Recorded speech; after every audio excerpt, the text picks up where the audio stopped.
Okay. How you doing today? Pretty good, man. How about yourself? Oh, great, great. Another day in paradise. Yeah, I know, right? So what's your name? I'm Chancellor Underwood. Okay. What industry are you in, Chancellor?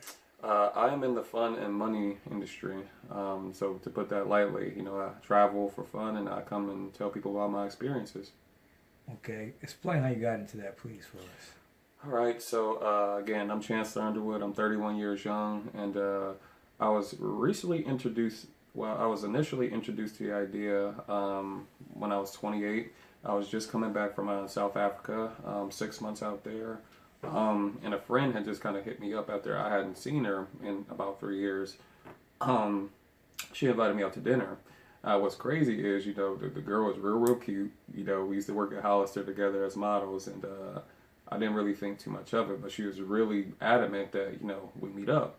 So I'm like, all right, well, cool. I haven't seen Stephanie in a while, so she could get some of my time. So uh, I went down to Brooklyn, because I lived in New York for 7 years. And at the time, I seen this concept while I was in New York, so I shot down to Brooklyn, like an hour out the way. So you got the concept while you were in New York. Yes. Okay. Yeah, so I originally seen this concept in New York, and the girl's name was Stephanie. So I went down to Brooklyn to see Stephanie, and I'm thinking it's just gonna be, me and her catching up, having a good time or whatever. But it ended up being, what's known as a travel party.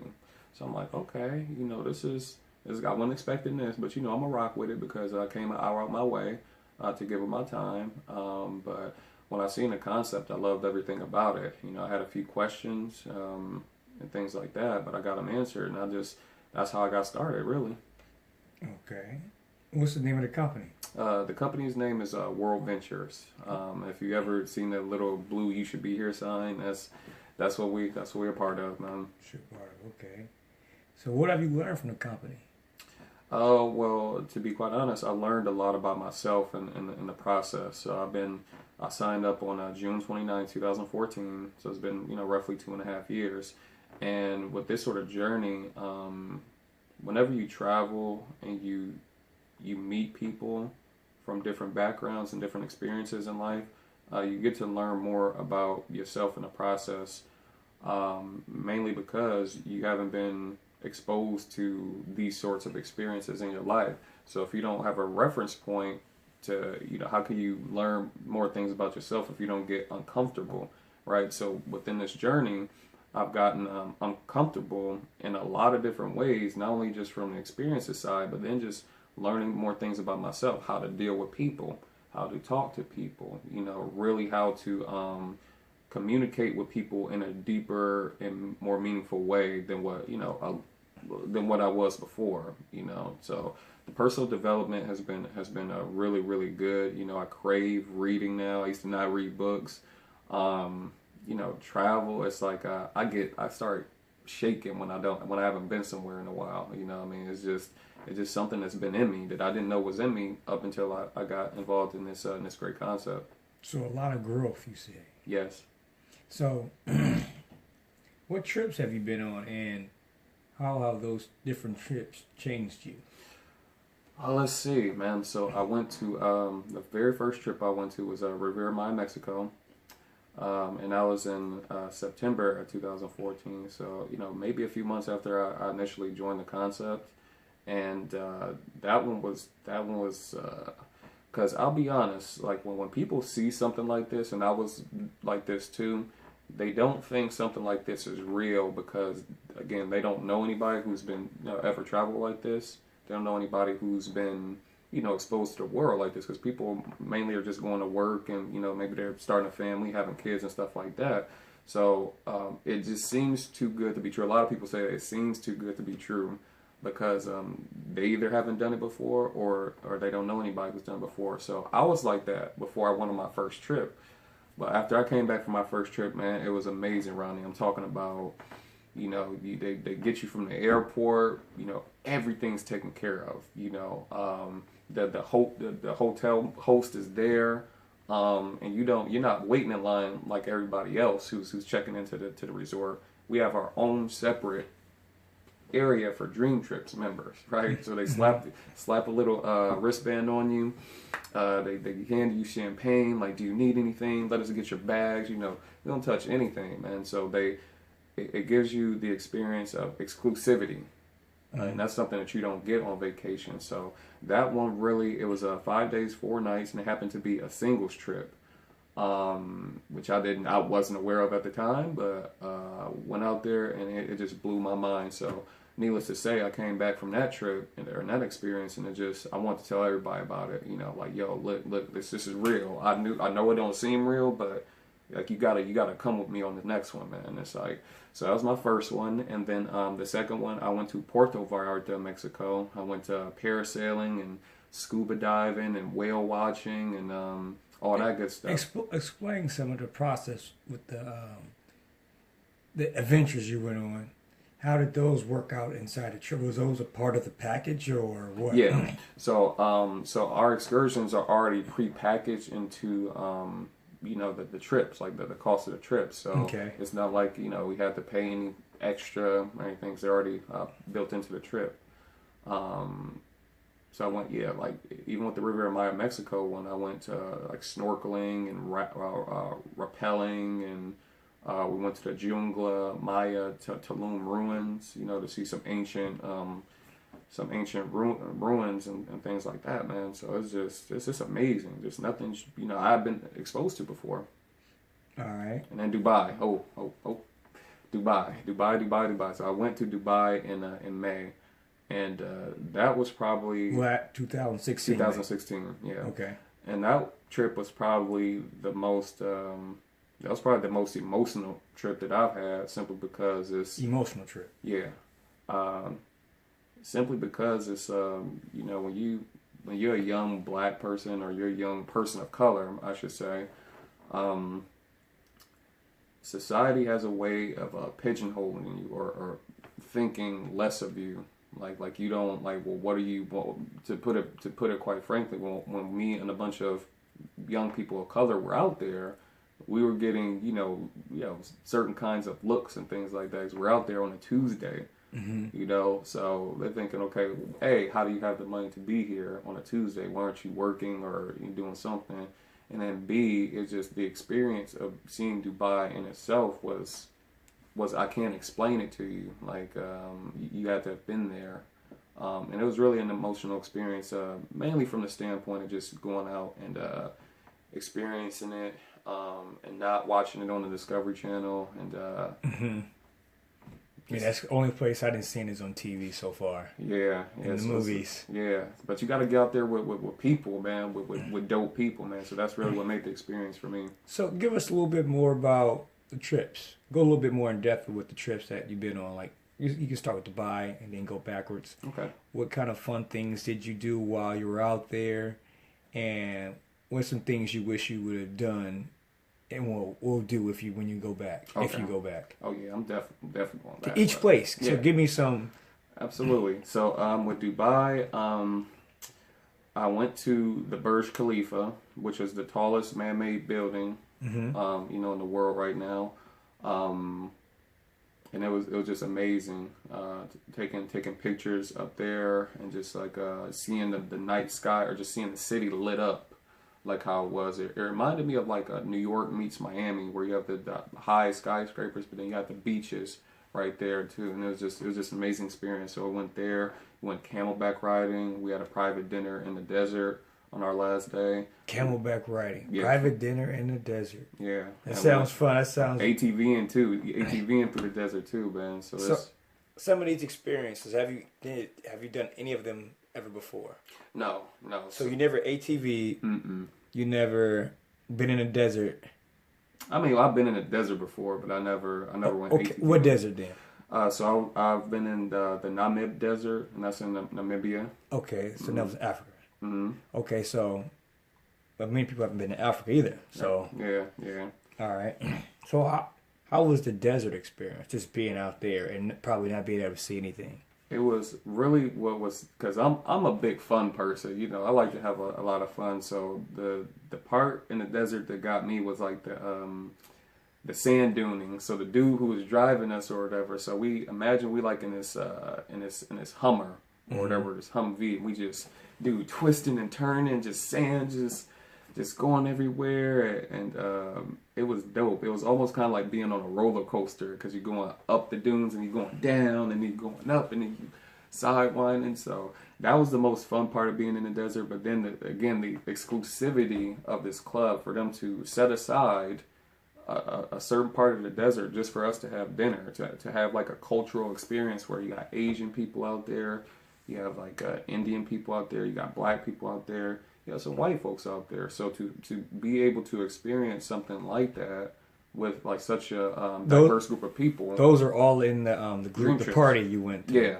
yeah. So your dinner, you had different ethnic groups at the party, well, at the dinner part at least. Yeah. Okay. So question: when you guys arrive, do you guys meet? The other members, like how was that? How was that done? Yeah, so we have normally on the dream trips we have like a meet and greet session at every dream trip. So it's kind of like a welcome dinner. So at Dubai they had like a private, I guess you'd call it belly dancing show while we were having dinner. So they had like a ballroom in the resort set aside again for us just to have our dinner, and then they had performers come up on stage and. And then we fun too, so we was up there dancing with them and stuff like that. So it was legit, So you get to break the ice with a bunch of strangers who turn into family real quick. Okay. So what future plans do you have with the company? Well, I really when I show people this idea, because this is an invite only concept, right? So I don't. People have this misconception of when they see the blue "You should be here" sign or anything like this, and we'll just call it what it is. This is network marketing, right? So they have this preconceived notion, oh, well, this person's trying to get me. This person's trying to get me.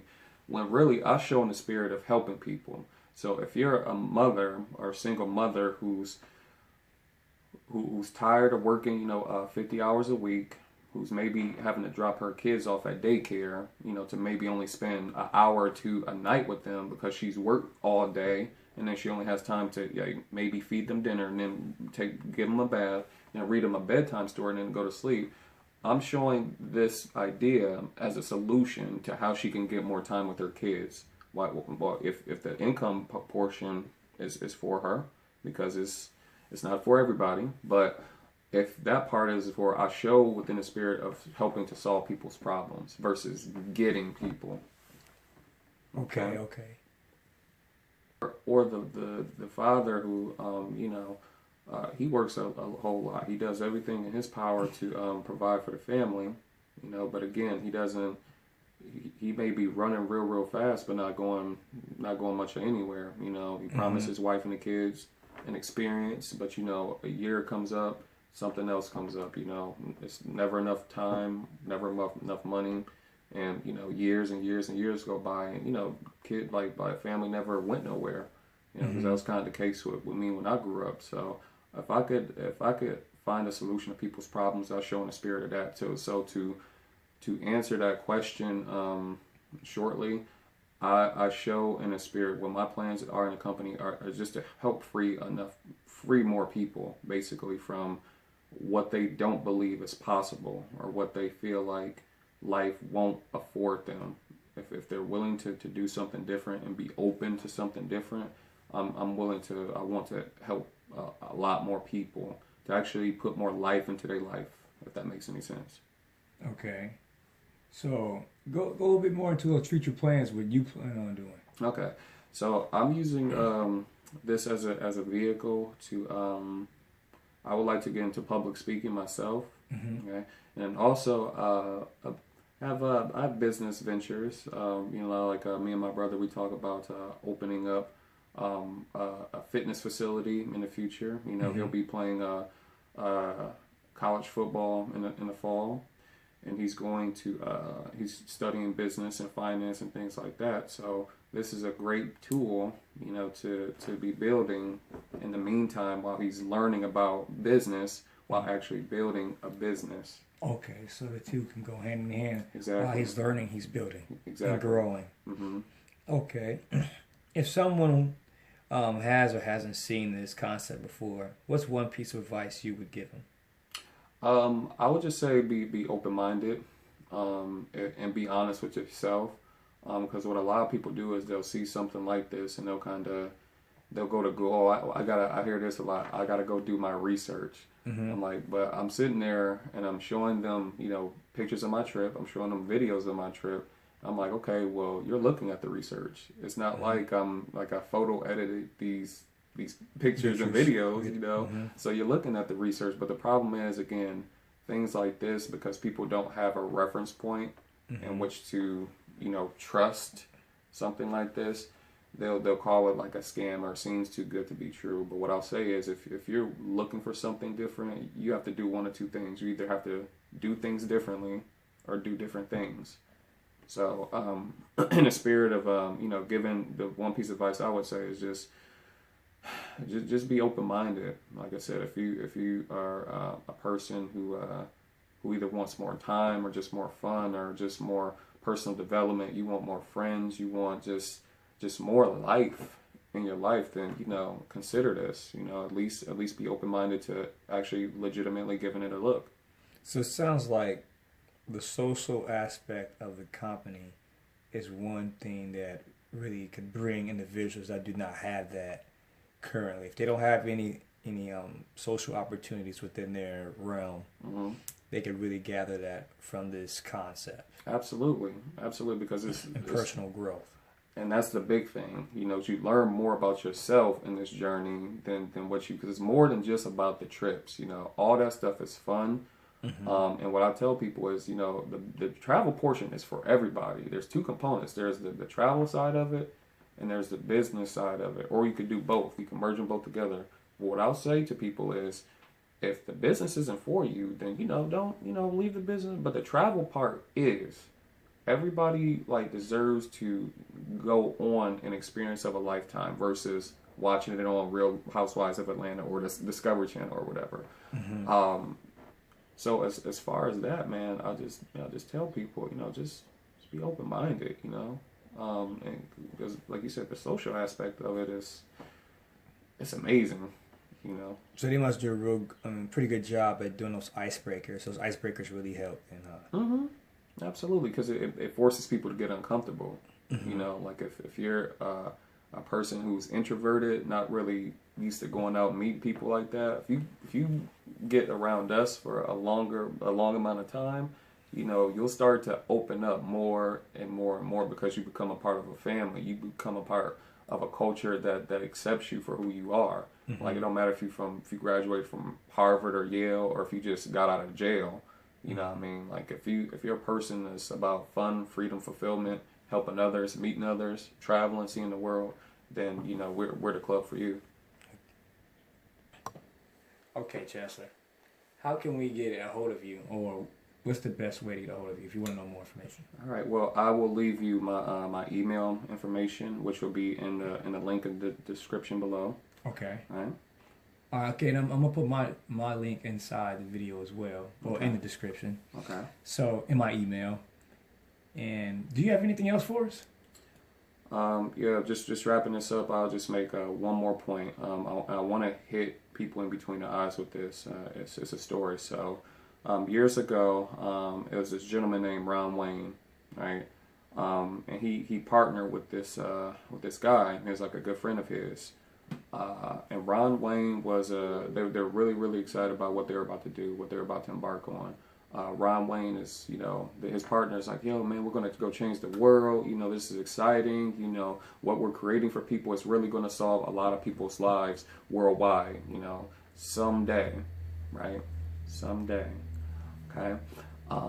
So Ron Wayne is excited. He's amped up. He's crazy. Like he's insane. He can't sleep.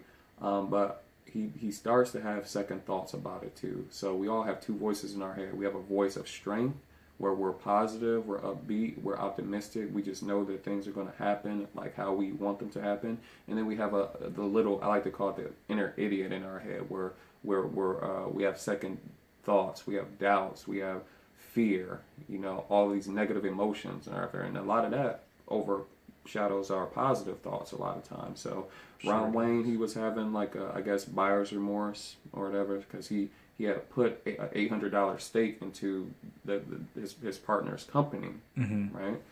Not really being sure of if it would work or what would people think. You know what I mean? He was asking those sort of questions. So his partner said, dude, you're making the biggest mistake of your life. Don't pull out. Trust me on this. You know, we're going to affect billions of lives with this product. Okay. Ron, he calls him back a day or two later, said, you know what, nah, like, let me get my $800 back, you know, so I could go buy groceries or whatever it is he brought with the $800. So long story short, the $800 was a 10% stake in the company at that time. And today, that company is ubiquitous, meaning, you know, it's known all around the world. You know which company I'm referring to? Is that World Ventures or something else? Or is that Amazon? So to put this in perspective, if he would have left the $800 in at that 10% stake in the company at that time, he would have been worth $35 billion today. $35 billion with a B. Hold on. Is that Bill Gates? Is that Microsoft? Company was Apple. The company, it was Apple. Dang, I missed that. The partner was Steve Jobs. So what I say to people is, don't be Ron Wayne. Like, don't be invited to see a concept that you like and that, you know, could potentially be life-changing, especially from the experiences part of it. You know, let's not even think about the business, but from the experiences part of it. Don't be Ron Wayne and miss out on something because you're listening to that inner idiot. So trust your gut.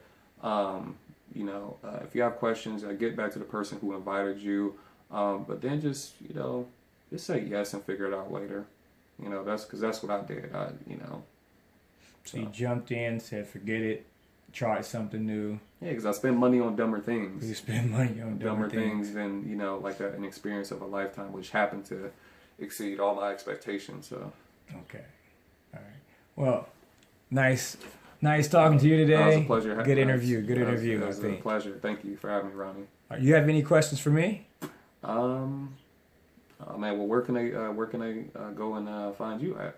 Oh, I'm gonna leave my email in the description and my World Ventures link, because you did show me the concept. I believe in it, and I think it'll work for a lot of other individuals. So, especially the social aspect. I know a lot of individuals do not go out and meet and greet individuals, especially as they get older, because outside of work, you know, there's nowhere, you know, once you get certain age groups, there's nowhere to really go to meet level-minded individuals that are not at work with you. So, very good point. And meeting people at the bar, it's just not, it's not fun. It's not fun anymore.